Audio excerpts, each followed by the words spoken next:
Hi there, this is esquared Photography. I'm Erin. And I'm Emily, and we are here to keep things simple and fun. Are you just starting out a photography business and you're wondering, do I really need a website? What needs to be on my website? Would Instagram or Facebook just work fine? Well, we're here to explain why it's important to have a website and what you should really put on that website.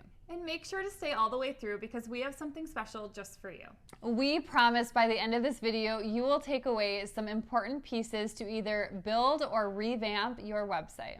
And for more photography tips and tricks, make sure to subscribe to our channel and hit the bell for notifications of future videos. All right, so let's talk about the top ways to improve your website. We're gonna first dive in and show you a little bit about our before and afters of what our first website looked like as photographers and where it is now. So if you look at this first page here, you can see the difference in how we worded and put our print pricing, or not our print, but our packages and our pricing and our investment options. And then you scroll down, we did have an About Us section on both websites, but again, you can see the difference there.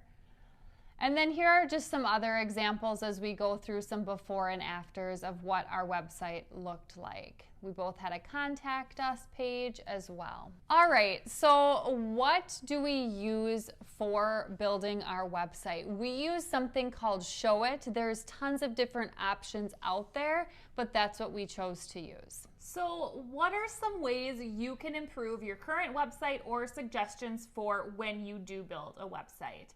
The very first thing, and probably the most important thing in our opinion, is make sure your location is clear and easy to find on your front page, your home page. Because if it's not there, somebody's gonna land on your site and they're not gonna know where you're from, and so they're not gonna wanna book with you. You need to be clear at where you are from and where you shoot. And that doesn't even only go just for your website, but any social media accounts you have, you need to put a general idea of where you are from and where you'll be photographing clients. Another way to improve your website is to make sure you're showing your face. This also goes with social media. Have your face on there on various pages so people can get familiar with who you are. Another thing you can do is just tell them about yourself.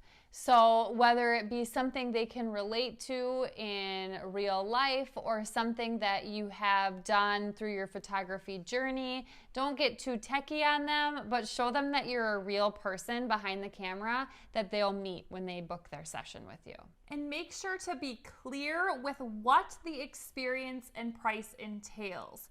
Let them know, lay it all out so you don't have to do all that back and forth with them when they start to inquire. They already know exactly what to expect. Another really important thing that you need to do when creating or revamping your website is to show your best work. So make sure you pick your favorite pieces and show your best work. Also, don't post things that you do not want to photograph. So for example, we really do not like photographing newborns because we find it extremely difficult.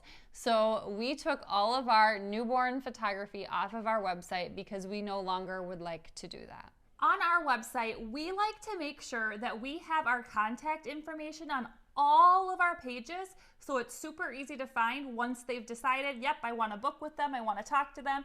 The contact information is easy to find on any page. We also have a contact page, but it's easy to find everywhere. We also find it extremely important for anybody that's interested in booking us to head to our social media pages. So we make sure on our website we have our social media handles available. Another thing you can do to improve your website is to brand it with your colors and make sure it matches your style, the things you photograph. Make sure it all flows really well together. Nowadays, you know that people don't really like to spend a ton of time reading things, so it is important that you don't get too wordy like you see we did here when we were talking about the millions of packages we had to offer. So try not to get too wordy and keep it extremely simple. Another quick pointer is make sure that your text is easy to read on all of your pages. And lastly, make sure you keep things consistent throughout your entire website. Comment below for us right now and tell us which one of these things you're going to make changes to on your website, or you're most excited about for when you start creating your website. All right, we hope this was helpful and it brought you a lot of clarification on what to include in your website or what changes you could potentially make, what to do, what not to do. But if you're just starting out your photography business, we've created a checklist for you of everything that we think is super important to do once you've finally decided, I'm going to do this, I'm making money, I'm deciding to create a business. So check out in the description below and you can find that free checklist. And head over to our Instagram page where you will see much more educational information made just for you. And don't forget to download that free checklist. And if you like this video, make sure to subscribe, share with a friend so we know to make future videos just like this one. And we will see you next time.